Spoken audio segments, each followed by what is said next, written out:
This week's NXT was certainly something. For good, bad, and what the hell were you smoking? If you know, then you know. If not, then that's what I'm here for. I am Boston Basics, ladies and gentlemen. I am back with another video, and today I'm going to be discussing what happened this week in NXT. Overall, solid show, but Jesus, Mary, and Joseph, there was a segment that was horrendous. And I'll be talking about that here in a little bit. Overall, the NXT TakeOver is called NXT Vengeance Day, pal. Sadly, it's not St. Valentine's Day Massacre. Easy for me to say. Though the show looks like it'll be a pretty fun card with some matches I particularly won't care about. But we start off with a recap of the main event. That whole scuffle between Undisputed Era, Lorcan, Dunn, Birch, and Balor. And, you know, that kind of plants the seeds of what's going to happen later on. And then we kick off with the, I think, semifinals for the Women's Tag Team Cup. Dakota Kai and Raquel Gonzalez versus Caitlin Carter and Casey Catanzaro. Match was fine. I mean, Caitlin is not a good worker, but she's trying. Dakota and Raquel, I like. Casey can do the moves, but she's absolute god-awful. She does that retardedly dumb splash. Like, it's like a weird Phoenix splash / spiral tap, but her ass about freaking concussed not Dakota, about concussed Raquel. But, like, some spots were awkward, but in the end, one hand choke bomb, 1, 2, 3, okay. Raquel and Dakota advance. And then Barra is officially a U.S. citizen. Okay, cool beans. Backstage, Mackenzie with Toni Storm. She's wanting to win the title in that three-way from Io Shirai. That includes Mercedes Martinez. Okay, good stuff. Edge is backstage. Okay, they kind of teased that a little bit at the beginning of the show, but I will talk about what factor Edge will play into later. And then we get Theory versus Ruff. Match was okay, I guess. Theory's a creep, but he's not a bad athlete. And Ruff, I feel like Ruff gets a bad rap, because he was just North American champion not too long ago, but he's being put in jobber positions. I don't get it. Ruff pulls an Eddie Guerrero, because the women came down and tried to help Gargano because Ruff kept attacking him.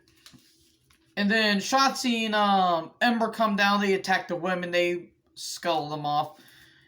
And then, you know, Ruff pulls an Eddie Guerrero. And then, in the end, ATL, the TKO from Austin Theory, 1, 2, 3. Theory keeps attacking Ruff and then goes for the ring bell. And all of a sudden, Dexter Lumis. Hi. For the love of God, please blink. I like Dexter Lumis. He creeps me out. Not like the way that Austin Theory creeps me out, because he doesn't... Because at least Lumis doesn't text underage minors. So, yeah. He rips out Theory's hair. I hope that was an extension. Okay. Legado del Fantasma video package. Okay, whatever. This is where the show comes to a screeching halt. For months, they've been building up this thing between Xia Li, Boa, and Pat Morita's ghost. The frickin' grunge bitch from the frickin' Grudge. What the hell was this? It looked visually appealing, but the story behind it is absolute garbage. This is atrocious. This is WCW 2000 Russo-esque booking. This is retarded.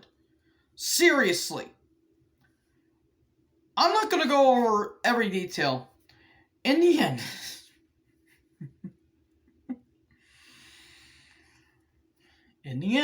it turns out that the ghost is 1,000 years old and sold her soul with a dragon.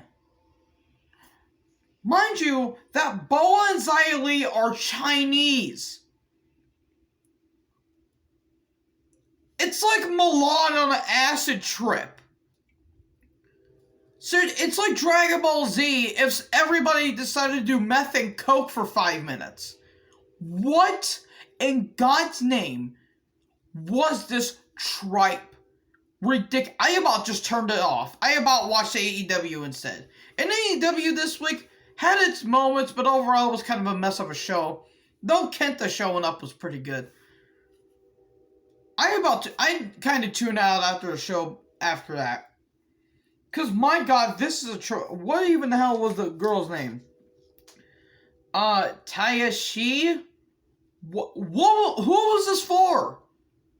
This is stupid and kind of racist at a point. A 1,000-year-old ghost sold her soul to a dragon.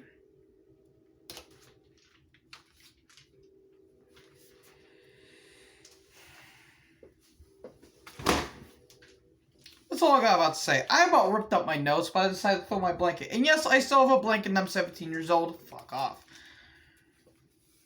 Okay, and then Legado del Fantasma versus Lucha House Party, which is a stupid name. Quarterfinal match for Dusty Rhodes Tag Team Classic. Match was fine, a bunch of good lucha things, but in the end, Legado del Fantasma win. Okay. MSK interrupts them, and they say they want to win. They're all night and all day. Okay. Or something like that. I don't know. And then Orc and Dunn and Birch arrive. Okay, then they head down to the ring, and then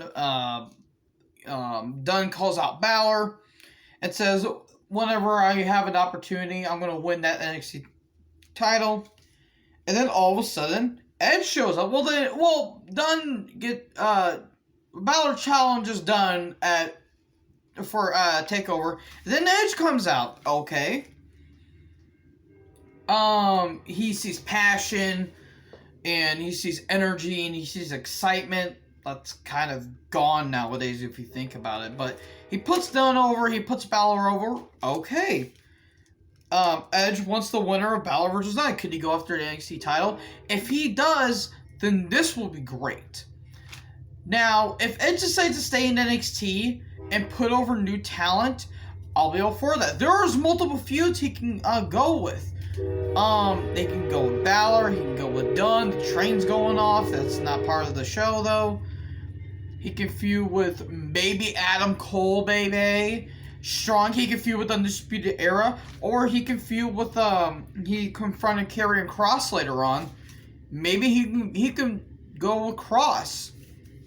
That would be good. Edge and NXT can benefit big time and can make really good ratings. I'm not saying that you put the title on them, which I don't think will be that bad, because WWE have used their veterans and then put titles on them. Goldberg, 2020, anybody? Yeah, we don't need that again. This could benefit. This could benefit Edge, and it could benefit NXT. Okay, Gargano backstage with McKenzie. A challenge has been made, and Regal has announced that it'll be Gargano versus Kushida for the North American title, and then McKenzie's saying you're getting challenged by Kushida, and Gargano says, no, we're going to get you fired. Okay, this was kind of dumb, but it's Gargano logic, so I wouldn't be surprised. We go see them, and then, you know, Kushida says, no, we're busy, and then starts beating the piss out of Gargano, and Johnny looked like he hit his head, so I hope he's okay. And then Jessica Mayo with Robert Stone and Aaliyah, Perennial Life Aaliyah, versus Toni Storm. Minute and a half, Martinez interferes, have a brief scuffle, causes DQ, and then Io Shirai comes down. Okay, here comes Shirai. She just chills up on a middle turnbuckle. Everyone starts playing dick around the whole on the ring crew, and then moonsault to everyone. Okay, it's a setup for their triple threat match at Vengeance Day. And then Chris Alley promos better than last time. Cameron Grimes vignette, he's coming back. Now, I have heard rumors and speculations about Cameron Grimes, who used to be Trevor Lee back in the day. He has made some comments, some racist pretty racist comments back in the day. If he has learned from that, I'll give him benefit of the doubt. If not, then he's an idiot. Then we'll have to scuff him for that. Because nobody should be racist, no matter what. As someone that deals with racism, and not because I get slurs thrown at me, even though I do a couple times, but as someone that deals with it in terms of family, like my dad says it, I don't condone it. I do not condone racism. That is bar none the worst thing anybody can say. If Grimes has changed and he missed that he was an idiot and that was an old him and he's done, he's changed from that, we'll give him benefit of the doubt. If not, then we should judge him. Even though you shouldn't judge people, but if he still feels the way that he does, then he's kind of an idiot for that. But people could change, unless you're Hulk Hogan. Yeah, he's only sorry that he got get caught, and he doesn't like the brother's brother. So yeah, a little sidebar on that. So and then we get Kurt Stallion versus Escobar for the Cruiserweight title. Scarlett's like on the rafters or perched up on the rafters.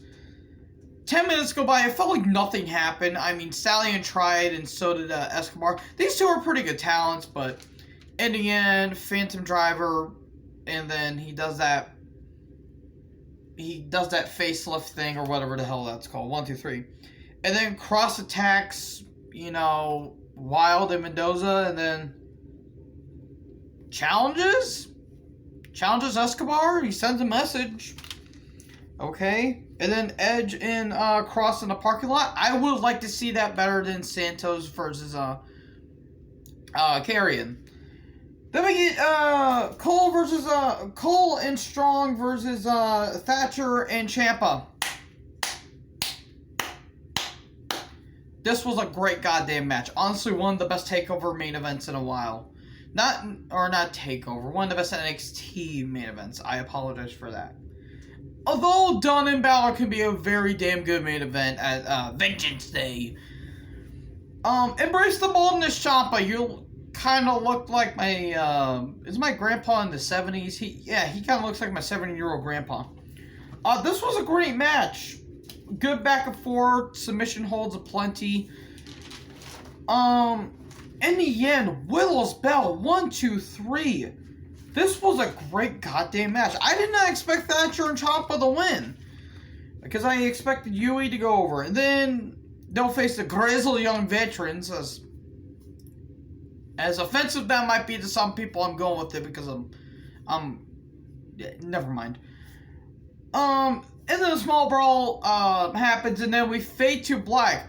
Overall, decent show, but Jesus Christ, that freaking Pat Marina ghost being 1,000-year-old and selling her soul to a dragon. Yeah, that's all I gotta say about. You know what? Here's what I gotta say about that.